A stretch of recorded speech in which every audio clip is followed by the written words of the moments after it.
नमस्कार फरीदाबाद। मैं सौरभ भारद्वाज। फिल्म आपने देखी होगी खोंसला जी का घोंसला। और बिल्डर्स के जो मनमानियां हैं आपको बहुत अच्छी तरह से समझ में आई होंगी। लेकिन बार बार हमारे पास भी लगातार शिकायतें आती हैं और हम उन्हीं शिकायतों को आपके लिए लेकर आते हैं, दिखाते हैं। अभी हम लोग पहुंचे हैं, कौन सा सेक्टर है ये? Sector 83 LM block. LM block है। और हमारे साथ क्या नाम आपका? मेरा नाम ओमवीर है। ओमवीर जी हैं। ओमवीर जी कहाँ के रहने वाले हैं? मैं रहने वाला बेसिकली पीछे से मथुरा डिस्ट्रिक्ट का हूँ, यूपी जिला मथुरा से हैं। और यहाँ क्या है, यहाँ क्या लिया है आपने? हमने यहाँ ये सोच के भाई NCR में रहने के लिए जगह ले, तो हमने बड़ा हिम्मत करके अपनी जमीन गांव में बेचकर कुछ लोन लेकर यहाँ एक प्लॉट लिया था, ये जिस पे हम खड़े हैं LM 15 BPTP से, जिन्होंने हमें नक्शे में दिखाया था कि आपके सामने से 24 मीटर रोड जा रही है।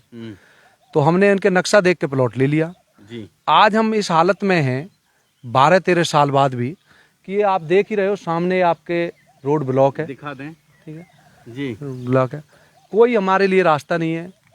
इधर साइड में भी रोड ब्लॉक है, सामने उधर भी देख रहे हो आप, वो भी ब्लॉक है, होमेज इंफ्राटेक लिखा है जहाँ जी।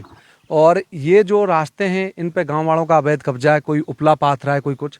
सामने ये देखो, ये घर है, इधर से कोई हमारी बाउंड्री वॉल वगैरह नहीं है करी आज तक। मतलब ये जो हुड्डा की जो कॉलोनी कटी है उसकी अपनी जो बाउंड्री होनी चाहिए थी वो नहीं है। हाँ, ये गांव वालों की थी, उनकी कॉलोनी कटी, और ये BPTP की थी, कोई सेपरेशन नहीं है।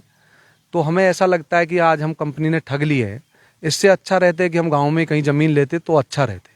खेड़ी में ही खरीद लेते, 10,000 रुपए का मिल रही। खेड़ी में खरीद लेते और भी अच्छा होता, हम अपने भाइयों के बीच में होते, गांव देहात में। हमने तो ये सोचा था सेक्टर में बसेंगे, लेकिन कंपनी ने हमें जबरदस्ती इस गांव में बसाने की कोशिश कर रहे। जब हम कंपनी के पास जाते हैं तो वहाँ हम दिल्ली इनके हेड ऑफिस गए, तो वहाँ तो इनके जो कस्टमर केयर के हेड है रोहित मोहन जी, वो यहाँ तक बोल दिया हमसे कि हमारा आपका कोई संपर्क नहीं, अब आप हमको, हमने रजिस्ट्री कर दिया।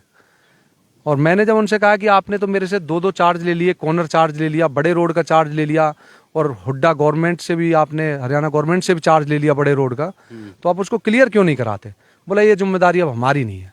तो हम ये सोच रहे हैं कि अब हम जाएं तो जाएं कहाँ, जब कंपनी हमारे साथ ये कह रही है। तो ठगे गए हैं एक तरह से। तो कोर्ट की शरण नहीं ली आपने? कोर्ट की शरण हम इसलिए नहीं जाना चाह रहे अभी कोर्ट में कि अब हमारे इतना पैसे का बजट नहीं है, कोर्ट जाने के लिए पैसा चाहिए, और 10-5 साल लगती है वहाँ कोर्ट में।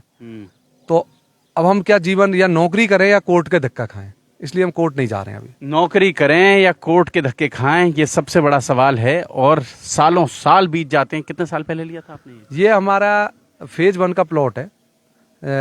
ये फेज 1 में 2010 का प्लॉट है। ये हमने रजिस्ट्री 2019 में कराई है इसकी। 13 साल हो गए। 13 साल से ये प्लॉट यहाँ है, उनके पास है। और 13 साल में यहाँ कुछ नहीं बदला, कोई व्यवस्थाएं नहीं की गई, यहाँ आपके लिए कोई सुविधा जुटा कर नहीं दी BPTP ने। कोई सुविधा नहीं दी। मेंटेनेंस का कॉल करते हैं, भाई पैसा दो मेंटेनेंस के, और वो मेंटेनेंस मेरे समझ में ये नहीं आ रहा किस बात का मेंटेनेंस मांग रहे हैं। कि ये जो गांव वाले उपला पात्र है इसका मांग रहे हैं, कि यहाँ जो गंदगी फैली हुई है उसका मांग रहे हैं। ये अभी नहीं पता कि वो किस चीज का मेंटेनेंस मांग रहे हैं। आप रोड देख ही रहे हो जो सिर्फ हमारे सामने बनी हुई है, और इसका कहाँ, ये तो खत्म हो गई। ये तो सब इसी का पैसा मांग रहे हैं वो हमसे, मतलब कि मेंटेनेंस, ये मेंटेनेंस मांग रहे हैं हमसे। मेंटेनेंस मांग रहे हैं। तो फरीदाबाद जोड़ेंगे आपको शहर की ऐसी ही और महत्वपूर्ण खबरों के साथ। बहुत बहुत धन्यवाद।